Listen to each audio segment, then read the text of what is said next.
Сәлеметсіздер ме оқушылар? Бүгін біз 9-шы сынып 8-ші жаттығуды орындаймыз. Оған дейін сіздер лайк басып комментарий қалдырып отырыңыздар, каналға тіркеліңіздер және де есептерді толық түсіну үшін видеоны соңына дейін қараңыздар.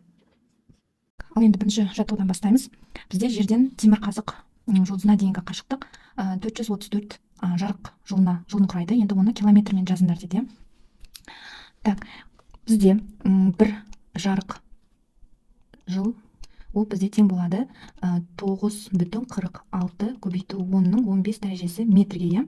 Бұл тұрақты шама. Енді қарайық, егер бізде 434 жарық жыл болса, бізде мына жерде 434 жарық жыл, ол бізде x болсын, иә? Енді осыдан пропорция қылып шығарсақ болады. X тең болады 434 жарық жылды көбейтеміз 9,46 көбейту 10-ның 15 дәрежесі метрге, иә? Оны бөлеміз бір жарық жылға. Тең болады екен 4105,64 көбейту 10-ның 15 дәрежесі метр, иә? Енді қарайық, бізде мына жерде километр деп айтқан. Сол үшін біз мынау 1 метрде біз білеміз, иә, 1 километрде 1000 метр бар. 1000 метр бар. Сол үшін мынау мәнді 1000-ға бөлеміз деген сөз. Сонда бізде жауабы жуық шамамен 4,1 көбейту 10-ның 15 дәрежесі километрді береді екен. Так, бізде жауабымыз осы. Есеп шығарайық. Бізде екінші жұлдыздық шаманың жарықтылығы төртінші жұлдыздық шаманың жарықтылығынан неше есе артық дейді. Бізде М1, 2, М2, 4 деп аламыз. Енді I1-дің I2-ге қатынасын табуымыз керек. Оның формуласы бізде I1-дің I2-ге қатынасы ол тең болады 2,5 дәрежесінде дельта М, иә? Енді дельта М дегеніміз ол массаларының азайтындысы М2-ның М1-ден азайтқанда. Енді орындарына қоямыз.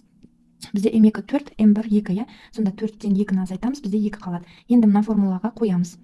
Сонда I1-дің I2-ге қатынасы, ол бізде 2-де 5, но М2-ның орнына, дельта М-ның орнына 2-ні қоямыз. Сонда 2 тең 2,5-тің квадраты, ол бізде 6,25-ге тең болады екен. Жауабы осы. Есеп шығарайық. Темірқазық жұлдызының жарықтылығын анықтаңдар дейді, яғни L-ді табуымыз керек. Оның радиусы күн радиусынан 37,5 есе артық дейді. Температурасы 7000 кельвин дейді. Мен мына жерде бірден күннің радиусын жазып кеттім. 7 көбейту 10-ның 8 дәрежесі метр. Мына жерде радиус темірқазықтікі, яғни берілгенінде 37,5 көбейту РК болады, иә? Күндікінен 37,5 есе үлкен. Енді бізде сигма тұрақты шама, ол 5,67 көбейту 10-ның минус 8 дәрежесі ватт бөлінген метр квадрат көбейту кельвиннің 4 дәрежесі. Енді L жарықтықтың формуласын жазайық. L бізде тең болады 4π r квадрат сигма көбейту сигма көбейту t-ның 4 дәрежесі. Енді осыны орындарына қоямыз. 4 көбейту 3,14 көбейту r квадрат. Мына жерде біз былай жазамыз, 37,5 көбейту мынау k-ның орнына мынаны қоямыз. 7 көбейту 10-ның 8 дәрежесін қоямыз. r-ның орнына 7 көбейту 10-ның 8 дәрежесін қойдық. Оның квадраты көбейтеміз сигма, бізде 5,67 көбейту 10-ның минус 8 дәрежесі көбейту 7000, мына жерге жазып кетсек, 7000-ның 4 дәрежесі. Енді осының барлығын есептеген кезінде бізде 1,2 көбейту 10-ның 30 дәрежесі ватт шығады екен. Яғни мына барлығын калькуляторға салып есептесеңіздер болады, сол кезде осындай мәні шығады. Олар үй жұмысын орындайық. Бізде 82,52 жарық жылына тең қашықтықта орналасқан үлкен аю жоқ жұлдызынан ырық жұлдызына дейінгі қашықтықты метрмен анықтаңдар дейді. Так, бізде қараймыз мына жерде. Жарық жылы. Енді бір жарық жыл бізде ол тең болады 9,46 көбейту 10-ның 15 дәрежесі метрге, иә?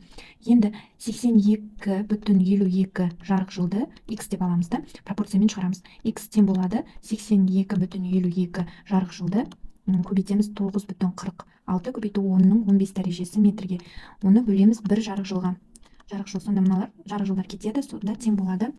Так, мына жерде 780,6 жуық шамамен көбейту 10-ның 15 дәрежесі метрге тең екен. Енді оны ықшамдайтын болсақ, 100-ге мына жағын 100-ге не алып, көбейтіп 100-ге бөліп, 7,8 көбейту 10-ның 15 дәрежесі метр деп жазуға болады екен. Яғни жауабын 7,8 көбейту 10-ның 13 дәрежесі метр деп жазуға болады. Енді екінші есеп шығарайық. Так, бұл жерде бізде бірінші жұлдыздық шаманың жарықтылығы 5-ші жұлдыздық шаманың жарықтылығына қанша есе артық, соны табуымыз керек. I1-дің I2-ге қатынасы. Енді I1-дің I2-ге қатынасы ол бізде 2,5 дельта М-ге тең болады екен. Дельта М дегеніміз ол М2-ден М1-ді азайтқанға тең. Сонда М2 бізде 5 азайтамыз 1-ді, ол 4 болады. Енді мәндерін қояйық. Орнына I1-дің I2-ге қатынасы 2,5. Мына жерде дельта М-ді қоямыз. Так, 2,5 дельта м бізде 4-те 4. Енді 2,5-тің 4 дәрежесі бізде 39-ды береді екен жуық шамамен алғанда. Сонда бізде жауабы 39-ға тең.